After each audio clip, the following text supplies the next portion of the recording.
Mike Singer. Hey, Michael, two things.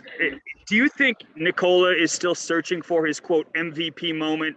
And if so, do you think that might have been it? And secondly, where do you think his confidence in the clutch comes from when he is consistently and routinely able to perform and thrive in these types of situations? Yeah, I think that's just it.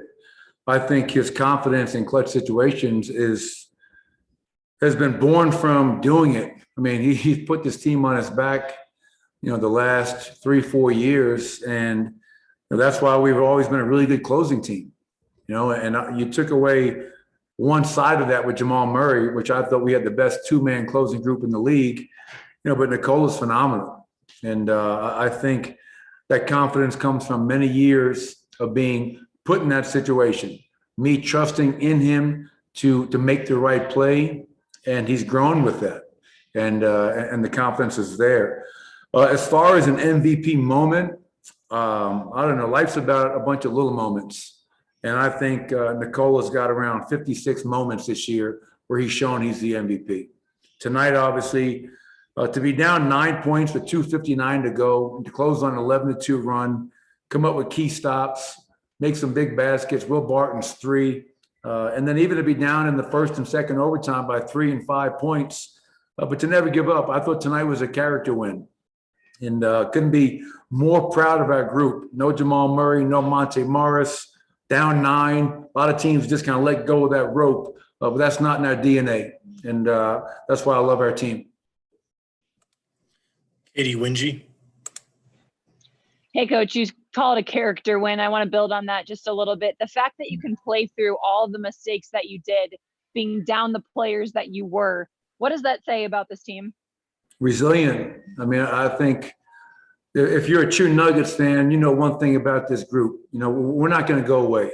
We're gonna fight the fight. We're going to, even when we're not playing our best basketball. To your point, Katie, the turnovers tonight were alarming, to say the least. But even with that, we found a way to win a game. And that's what good teams do. You're not playing your best basketball.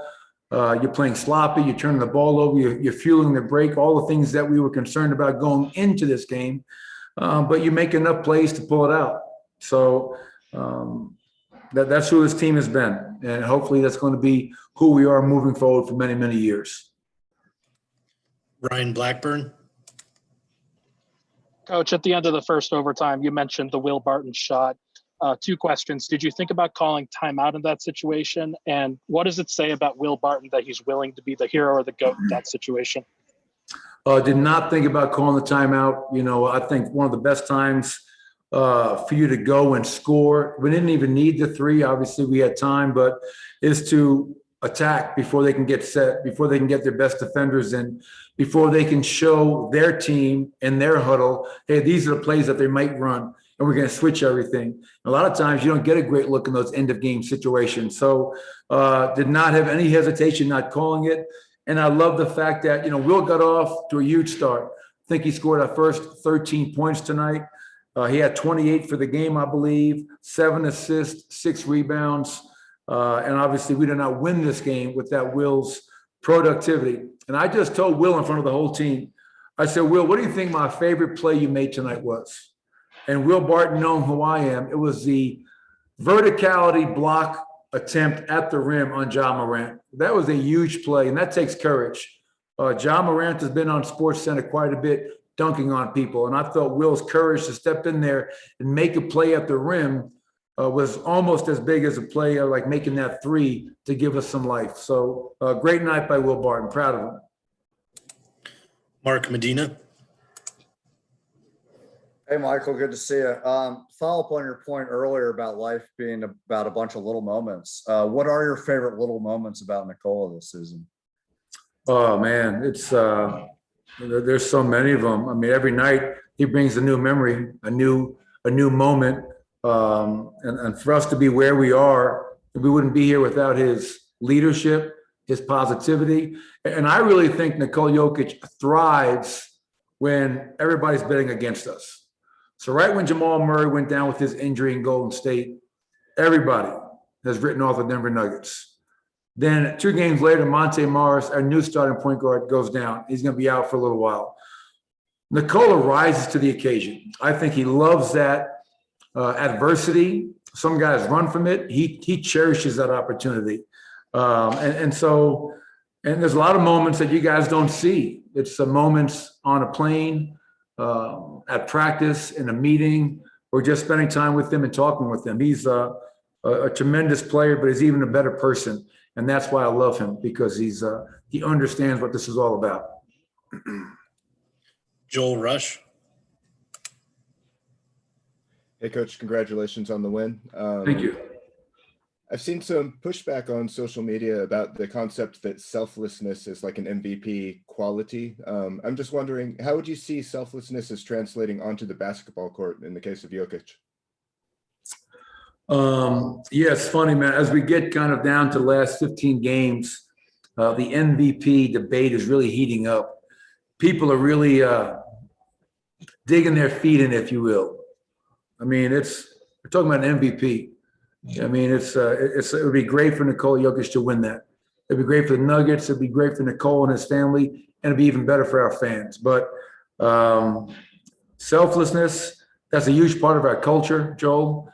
Checking your ego at the door, getting over yourself, and understanding that this is about us. It's not about I, it's not about me, it's about us. And I think when we're at our best, we embody that. And Nikola does every night. Yeah, I said to one of the guys today, we had shoot around for the first time in a while.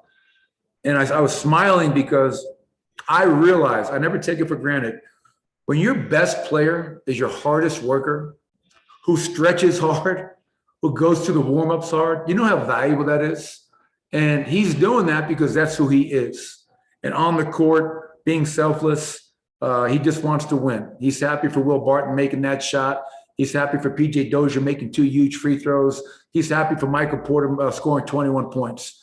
It's never about Nikola Jokic. He just wants to win games, and whether that's a part of the award or not, I don't care.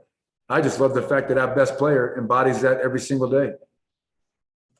All right, Coach, we got time for one more. We're going to end with Alexander Zekic. Coach, congratulations on the victory. Do you feel like this is one of the wildest, most uncertain games in a while, and yet a game you almost feel like celebrating, like it was a playoff victory after this effort? It would have been shame not to win. And also, do you plan like what happens in the last minute in overtimes like this, or is it impossible to plan exactly what's going to happen, who's going to have the ball and shoot? Yeah, it's I'm happy after every win. I mean, it's as a coach, the emotional highs and lows are tremendous. And there's nothing like winning. There's nothing that can replace that feeling. So yes, we didn't play great basketball, but to come back from 9 down with 3 to go and win the way we did, it was a very excited locker room, and it should be. You know, winning games is hard. That team is a good team. They were 7-3 coming into the game tonight. So we found a way with guys out. So you love that. End of games, obviously, the ball's got to be in Nikola's hands. And tonight I felt down the stretch of regulation into the first and second overtime, I felt Will Barton and Nikola were our 2-man closers. And they both made key plays to keep us afloat and ultimately win the game. And, that's always comforting as a head coach, knowing that you have a closer. There's a lot of coaches in the NBA that say, man, I wish I had a closer. Well, that's something I never wish for because we have one. And that guy is from Sombor, Serbia.